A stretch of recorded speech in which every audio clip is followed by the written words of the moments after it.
पारिवारिक कलहरु पुओ को हत्या करिछि बापा। कंधमाल जिलार बालीगुड़ा थाना अंतर्गत बाटागुड़ा पंचायतर सिंगमिला गाँव में पारिवारिक कलहरु पुओ को हत्या करिछि बापा।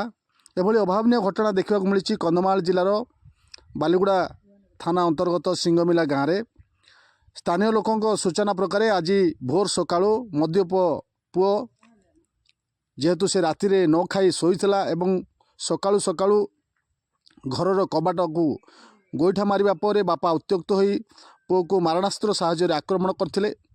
बापा को आक्रमण रे भयभीत होई क्षतस्थ अवस्था मृत युवक जनक निज बड़ भाई घर को दौड़ी पड़े एवं भारसाम्य हरई बारंडारे पड़ जाइथिले एवं परे परे तांकर मृत्यु घटला। मृत युवक नाम हूँ जितू मल्लिक।